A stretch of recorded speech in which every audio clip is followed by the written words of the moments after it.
Characters: Alexander Voss, billionaire CEO; Evan Voss, his son; Daniela Hayes, single mother, former trauma medic; Lily Hayes, her daughter; Thomas Sterling, COO and conspirator; Mrs. Harding, socialite and critic. The chandeliers threw 100 small promises of gold across the room, each one reflecting a life of arrangements and privileges. Alexander Voss moved beneath them like something polished for display, shoulders squared, a suit cut to make him look unassailable, a face that had been refined by publicists and board minutes until it rarely betrayed anything at all. He held his son's small hand in one giant fingered grip, as if the touch itself might be fragile and in need of armor. Evan looked up with an attention that had no filters for reputation. The boy's hair fell into his eyes. He had the same stubborn little jaw that Alexander recognized with a private sting. For all the glass and brass and carefully layered menus, Evan watched a waitress cross the room with awe, as if every gesture was a new language. Tonight, it was one of those carefully staged outings, public enough to be seen and quiet enough to be controlled. Alexander had promised Evan dinner, an hour away from the boardroom lights. That, at least, was new. Alexander's life had been built like a fortress, where everything was accounted for, time divided, metrics met, and yet there were rooms in it that never received visitors. He measured his son's days in calendars and babysitter ratings the same way he measured companies. Tonight, he wanted to do something simple: place himself beside his son at a table and make a small, visible note in the ledger that said, "I am present." They were seated in a leather booth near the window. Outside, the city made its late, soft noise. Inside, the restaurant hummed with the predictable warmth of well-made food and carefully muted conversation. Evan's leg jiggled under the table. He had brought a small toy that told stories with a button, an extravagance he loved, until he set it aside, his attention dragged toward a small scene at the next table. Across the room, in the soft basin of a less conspicuous light, sat a woman with a faded cardigan and a tired, practiced smile. A little girl with sun-scraped elbows and a laugh like a bell sat opposite her, twirling a fork in a way that made her seem older than her 7 years. Their table had no ornate centerpiece. A worn salt shaker stood in the middle, a paper napkin folded with the care of someone who had learned to dignity in what was available. The child's eyes locked on Evan's the moment she saw him, and without the hesitation adults practiced, she grinned. Evan's face lit as if he'd found a secret. He tugged at his father's sleeve. "Can she come sit with us?" he asked, small voice earnest. Alexander felt a quick, equivocal tug. The room was full of eyes, people who interpreted small acts in large ways. On the far side of the dining room, a woman in a silk dress with a cluster of silver hair and a practiced upturned smile, Mrs. Harding, softer than a scorn and sharper than a whisper, tilted her head and allowed a small, audible tut. A waiter at the pass, new and nervous, checked a list and glanced toward Alexander as if seeking instruction. The manager, immaculate and eager, kept his expression neutral, but the set of his lips showed his thinking, "Not here, not for them." What followed was not in any PR script. Alexander watched the way his son's eyes narrowed, not at the world, but at the child across from him. Evan did not see table etiquette or the glances that classified people. He saw a potential friend. The simplicity of that perspective did something Alexander had not planned for. It irritated him, and then it invited him. "Would you like to invite them?" Evan asked. The question landed like a piece of glass and an offering all at once. Alexander could have said no, polite, efficient, aligned to his public manager's phone. Instead, the interior thing that had been teaching itself to be softer for the sake of a boy tilted slightly. He caught the manager's eye and nodded. The manager's face tightened. "Sir," he began, as if to remind Alexander of the script he'd rehearsed all his life. They're people," Alexander cut in quietly. No edge, just a clarity that surprised them both. "Let them come." A small murmur trailed behind the invitation like a breeze.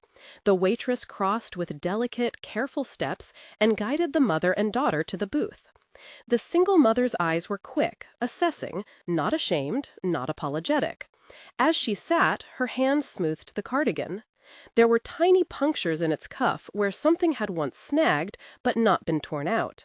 Her posture carried the efficient grounding of someone who had learned to square herself against sudden demands. When the two children met at the table's center, the rest of the room seemed to shrink its attention. Evan offered his toy without pretense. Lily, she introduced herself, offered a giggle that made the toy squeak. They shared a plate of simple pasta the way children eat together everywhere, messy, loud, indistinct from joy. Lily's hands reached for Evan's sauce-streaked fork. He showed her how to twirl, with concentration, then laughed when her fork clumsily launched a noodle into the pocket of the man on the nearby table. The shriek of surprise turned into contagious laughter that softened even Mrs. Harding's expression for a moment. The waiter, who had been thinking in terms of tiers and lists, mislaid his arrogance when he saw the child's laugh. It leaked into him, made his respect for the room's rituals bend. For a while, the evening was a small, bright exception. Evan's questions, Lily's stories about collecting odd rocks, and Alexander watching his son discover something he could not buy. If this kind of gentle, unexpected kindness matters to you, hit like. The hour unfolded with the careful, unforced rhythm of something that had been waiting to happen. Conversation flowed from the children upward, simple notes that anchored the adults, pulling them into a language of now rather than later. Alexander found himself listening to Lily's description of her mother's work, short, practical sentences that implied competence. "Mama used to work where people were really hurt. She fixed them." The description landed inside him like a small, unexpected ledger entry. This woman had a past that did not belong to the room's assumptions. Then the evening tilted. It was so quiet that the movement should have been barely notable. Alexander reached for his glass, a nervous gesture he made when his calendar felt like a tightening belt. He bent, and for a breath, the air left his face. He had been careful all his life, measured food, scheduled rests, the practiced awareness of a man who knew his body like a second spreadsheet. What followed looked, to the onlookers, sudden. Alexander's eyes fluttered, then closed, his shoulders bowed, his head fell forward onto the table between Evan and the empty seat where he had been smoothing the menu. The world contracted. Lily's small hand dove forward. Evan shouted. The manager's training clicked into place, and the staff moved with the kind of precise choreography that betrayed rehearsed panic. Phones eased out like iron filings. Mrs. Harding's hand flew to her mouth. Her cheeks went white. The restaurant hummed with a chorus of reactions. Daniela Hayes, Daniela, who had started life by making certainty out of chaos, did not call out. She moved. In a way, the movement made everything else slow. There was a calm in her that had been carved into her by years that refused drama. The wounded soldier in a field, the accident scene, infants wrenched from danger. She had left that world not because she had stopped caring, but because the cost of being there full time was her daughter's schedule. She had chosen presence over prestige. Tonight, presence translated into action. Daniela flipped her napkin back, steadied herself, and knelt beside Alexander. She checked for responsiveness with methodical economy. Shout his name, tap his shoulder, look for a foreign obstruction in his mouth. Breath was steady but shallow. She smelled the faint copper tang of adrenaline. She told someone to fetch water and an orange juice without dramatizing the command.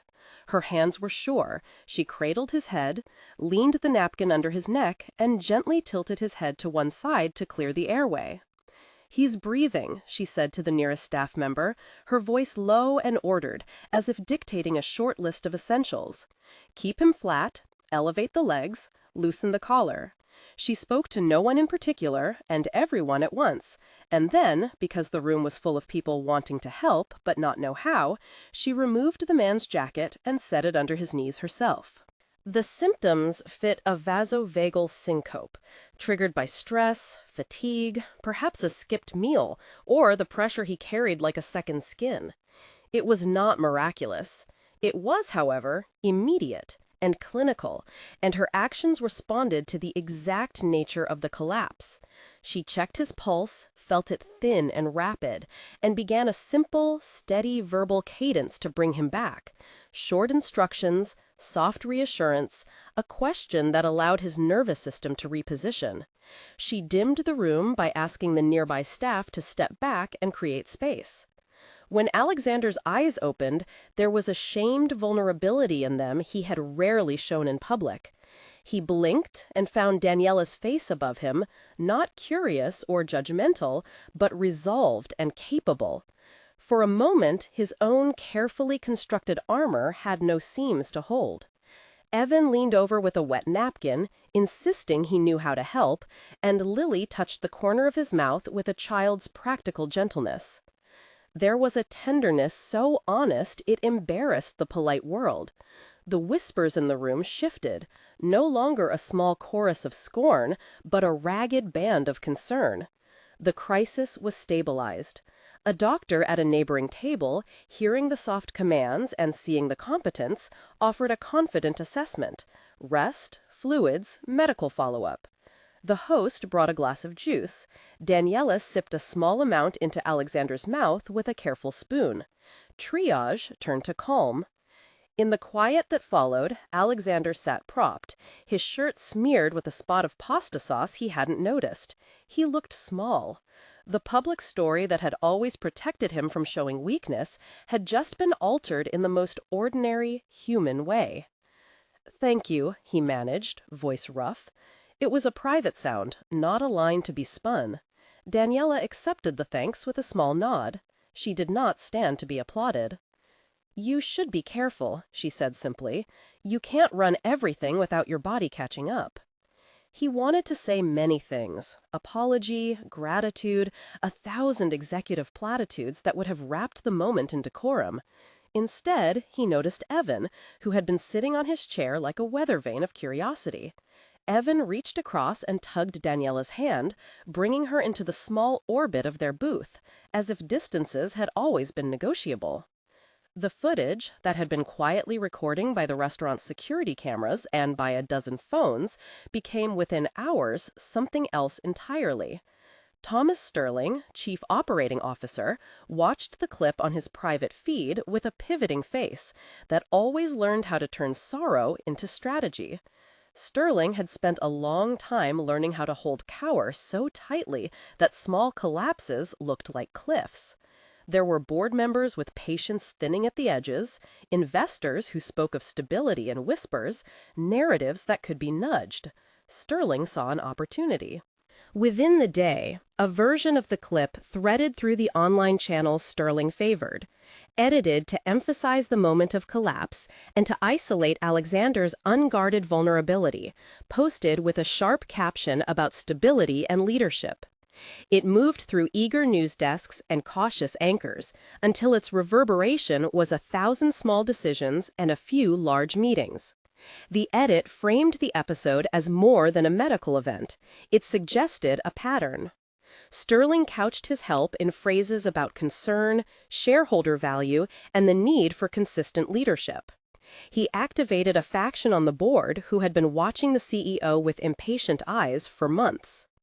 But the clip had not captured what had altered the room's meaning: Daniela's quiet competence, the children's laughter, the tender aftermath that suggested something more human than the cold analytics of a boardroom.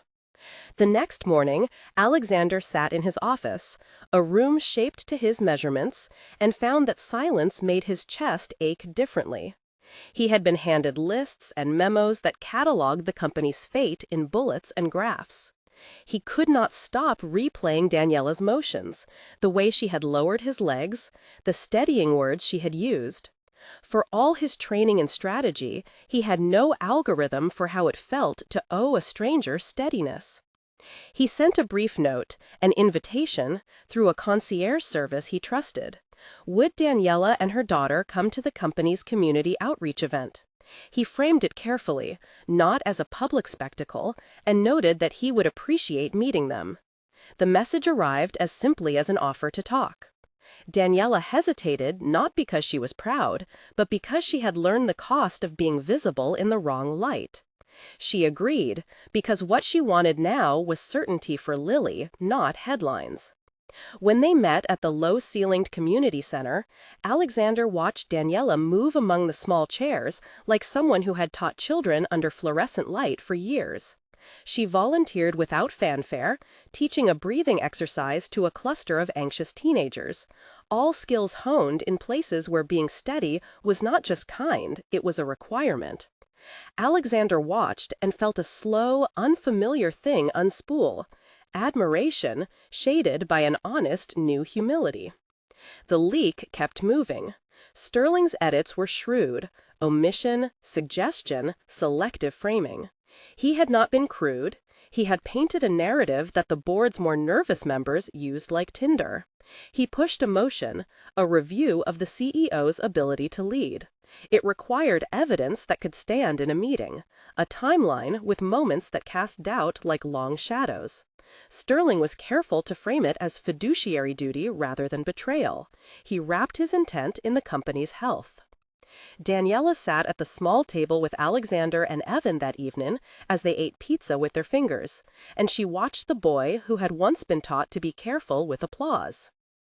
She told them, in a quiet voice, that she had left a life of emergency medicine because being a first responder had become a second job in which her daughter's bedtime was constantly negotiated away.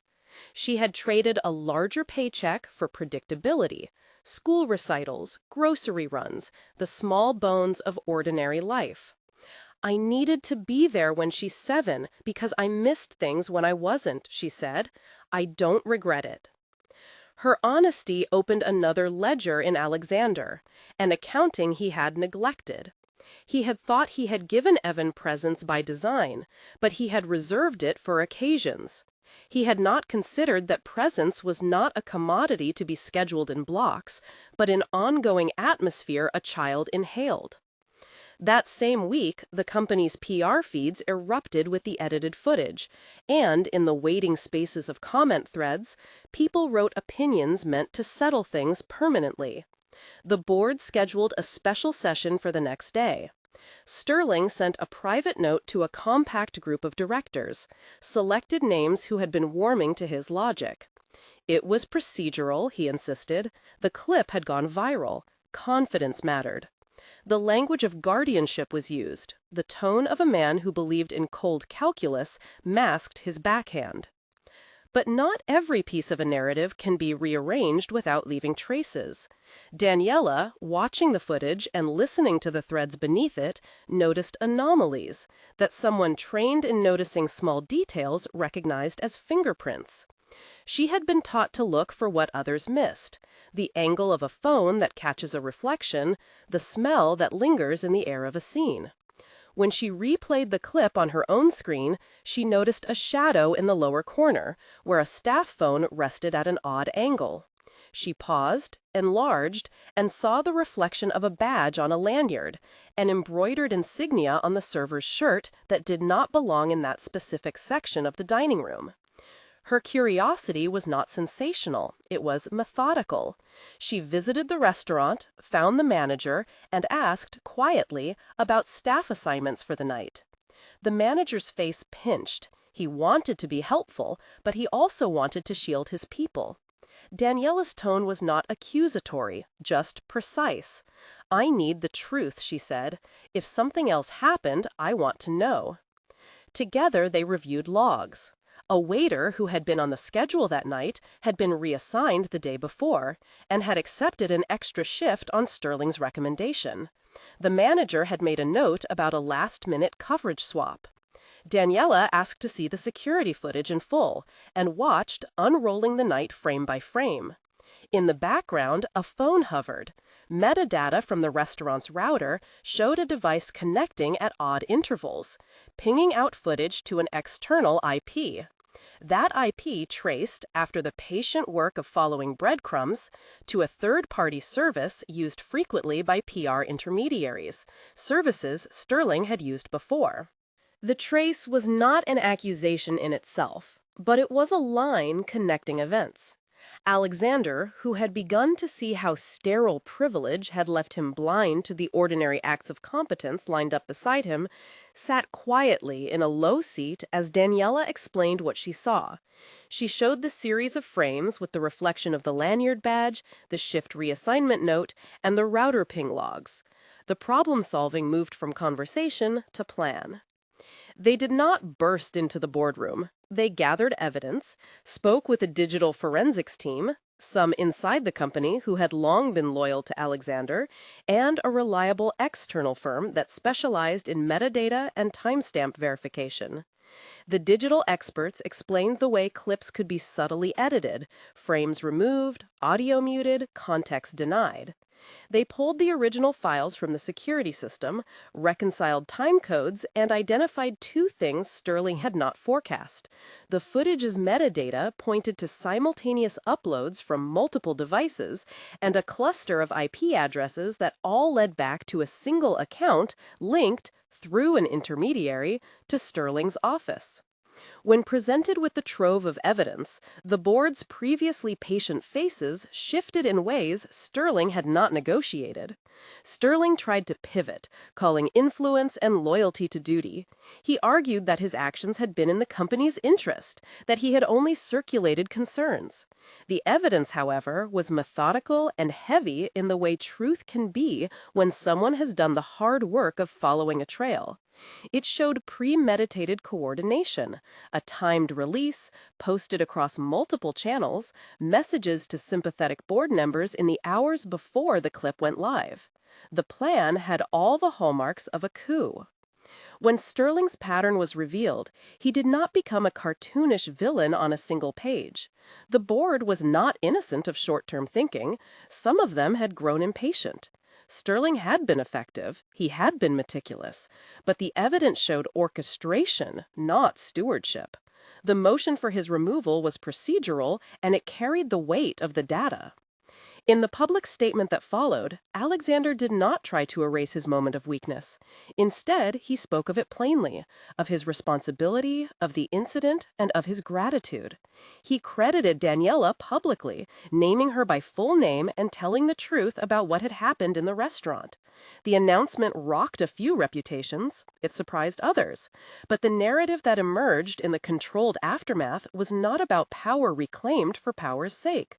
It was about an acknowledgement written in a tone that accepted human frailty and honored the dignity of someone who had stepped into the gap. The aftermath reshaped more than a boardroom. When Sterling left, he attempted to frame his removal as a consequence of political infighting. Some believed him, others did not. Sterling had been effective. He had been meticulous, but the evidence showed orchestration, not stewardship. The motion for his removal was procedural, and it carried the weight of the data. In the public statement that followed, Alexander did not try to erase his moment of weakness. Instead, he spoke of it plainly, of his responsibility, of the incident, and of his gratitude.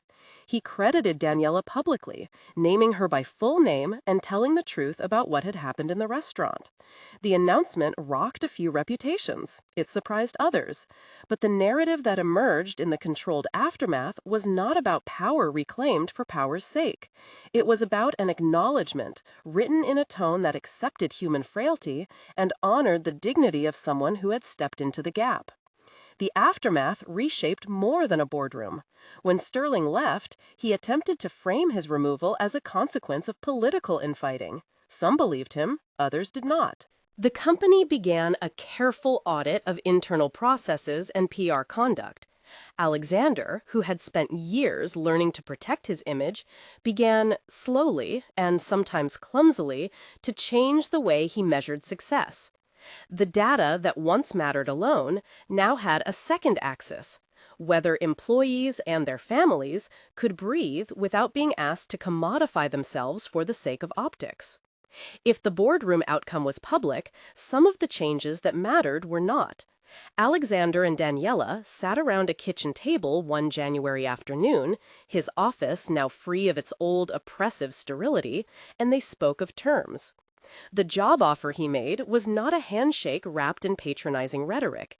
It was a negotiated contract with clauses he had learned to respect because of his son's simple questions.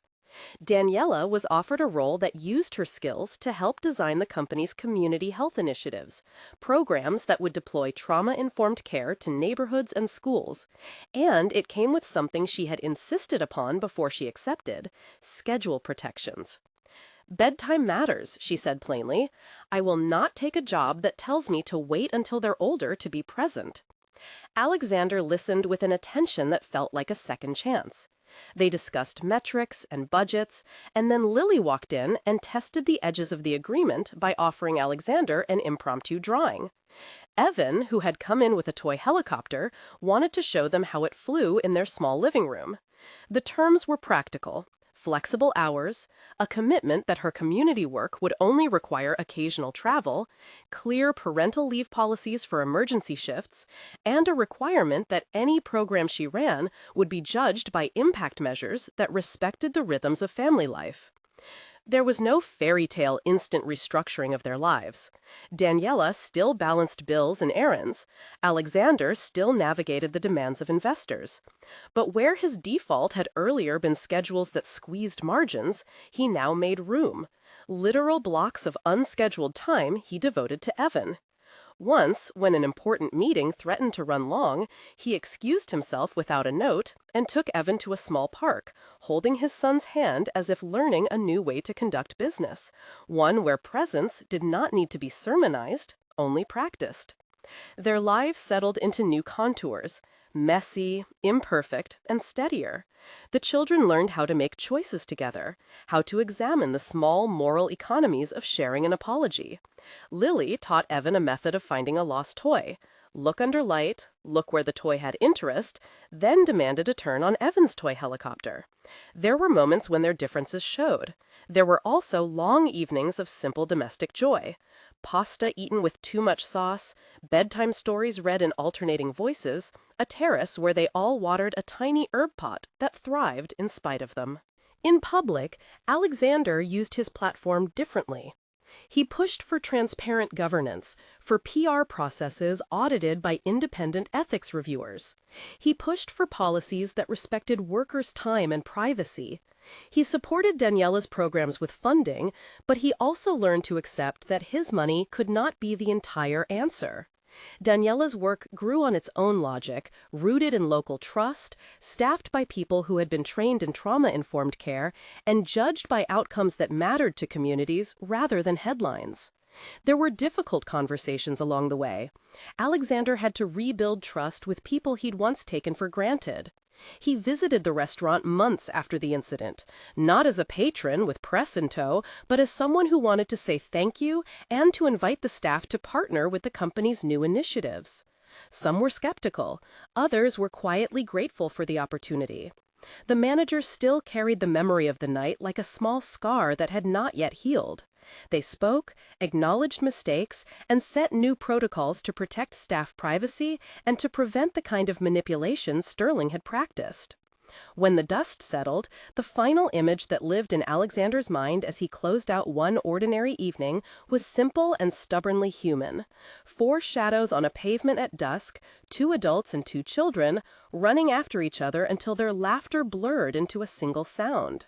The city's artificial lights pooled around them, and the air was a soft, honest thing. Evan and Lily tangled their hands. Their parents watched them, not as a display, but as a covenant of sorts. They chose presence. That choice did not erase past absences. Alexander had to reconcile with the knowledge that, for years, his son had learned how to count his father in appointments, not in conversations. He made mistakes, missed recitals in the months when old habits insisted on forms over faces. But he also learned to apologize, and in his apologies he found the raw, restorative power of small acts repeated. A fish story told before bed, an unhurried Saturday morning making pancakes that required teamwork, a hand at a school gate at a midday pickup now and then, only because he had decided it mattered. Daniela's life adjusted too.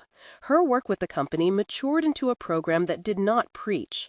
It trained volunteers, established safe spaces in schools, and created a small fund for parents who needed short-term leave during a crisis. She maintained a rhythm that let her attend Lily's recitals, even the ones where she sat in the back and watched the lights shift in the hall. Her dignity remained intact because the offer she accepted had not been designed as a rescue, but as a partnership with respect. Months later, at a community event where Daniela introduced a simple breathing exercise to a room full of anxious children, a camera caught a small anecdote. Evan and Lily running toward each other with paper crowns on their heads and colliding in a tangle of squeals. The footage was shared without commentary by a neighbor who had been at the event. It spread because it was true. People watched a father who had once been a figure of distant power and saw him kneeling in the grass, playing, unafraid of a public that had once demanded unblemished armor. The narrative that had been constructed around him, about weakness and strategy, was replaced by something steadier. A man learning what it meant to be present, and a woman whose competence had been honored, not commodified. They built a life that acknowledged the corporate wound but did not let it define their family. When Sterling's name came up in conversation among investors months later, it was as a footnote in a long record of choices. He had been removed.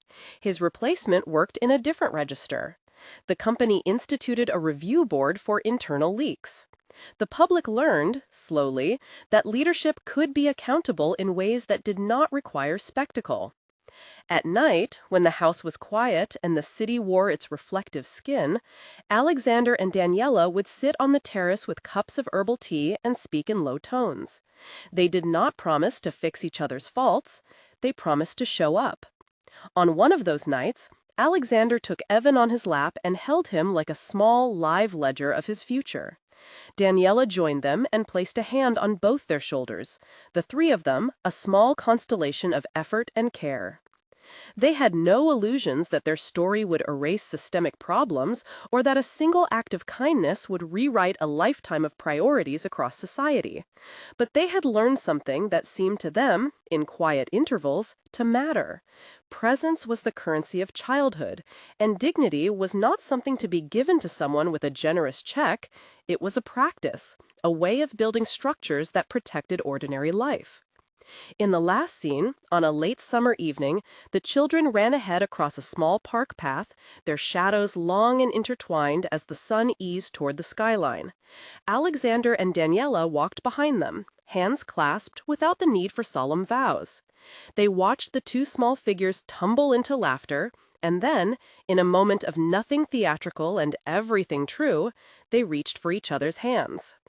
If you believe moments of presence change lives, leave a comment about the small act that changed yours, and subscribe for more stories that remind us how compassion reshapes the world.